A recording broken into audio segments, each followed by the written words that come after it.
On August 5, 2025, Bayer Leverkusen faced Pisa in a pre-season friendly. Leverkusen, under Xabi Alonso, used their familiar 3-4-2-1, aiming to control possession and attack through the wings. Haka and Palacios anchored midfield, with Wirtz and Adli supporting striker Boniface. Pisa set up defensively in a compact 5-3-2, focused on frustrating Leverkusen and countering when possible. From kickoff, Leverkusen dominated the ball, stretching Pisa's defense with high wingbacks and fluid movement. Pisa stayed deep, rarely pressing, waiting for Leverkusen to cross midfield before engaging. Leverkusen circulated the ball patiently, probing for gaps. Pisa's discipline kept them organized, forcing Leverkusen wide and limiting clear chances early on. The Italian side's strategy was simple: deny space centrally, defend in numbers, and hope for a break. Despite Leverkusen's control, Pisa's defensive wall held firm in the opening minutes. The match quickly became a test of Leverkusen's creativity against Pisa's resilience. Both teams stuck to their plans, setting the stage for a tactical battle. The early exchanges hinted at a long evening for Pisa's defenders. Leverkusen's dominance grew, with over 75% possession and crisp passing.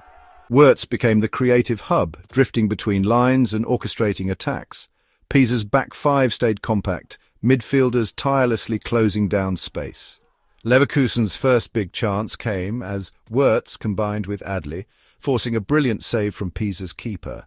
Pisa's strikers were isolated, feeding on scraps as their midfield focused on defence. Another Leverkusen chance came from a set piece, with Tar's header narrowly missing. Pisa's discipline frustrated Leverkusen, but offered little threat going forward. The half-time whistle blew with the score still 0-0, but Leverkusen's superiority was clear. Pisa's defensive effort was admirable, but the pressure was mounting. Leverkusen looked increasingly likely to break through. The Italian side needed a new plan to relieve the relentless pressure. The first half ended with Leverkusen in total control, but without a goal to show for it. The stage was set for a decisive second half. The second half saw Alonso introduce Hoffmann for added creativity. Leverkusen's intensity remained high, while Pisa made like-for-like changes to stay organized. The pressure wore on Pisa, and small gaps began to appear.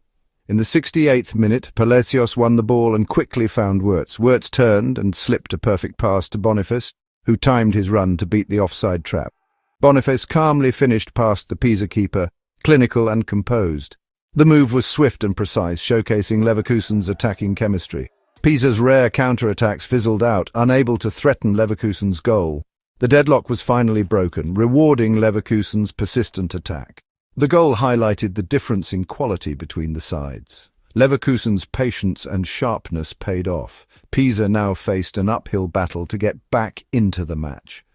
The momentum was firmly with the German side. With the lead secured, Leverkusen expertly managed the game. They kept possession, slowing the tempo and denying Pisa any rhythm. Pisa pushed forward late, but Leverkusen's defence handled every threat. Pisa's best chance was a long-range shot that sailed over. Leverkusen's technical superiority was clear in the stats: 78% possession, 18 shots, and over 700 passes. Pisa managed just 3 shots, none on target. The match was one-sided, with Leverkusen's organisation and quality on full display. Pisa's defensive spirit was commendable, but their attack lacked bite.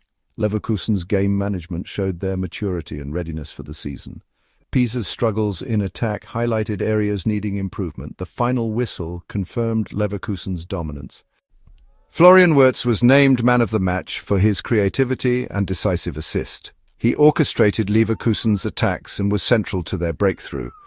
Leverkusen's control, defensive solidity, and attacking combinations were impressive.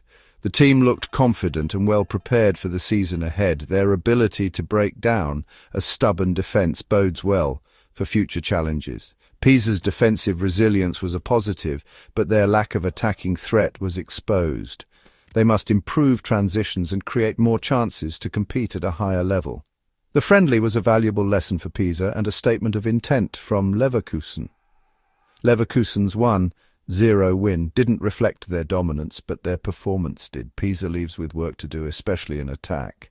Both teams now look ahead, with Leverkusen full of confidence and Pisa seeking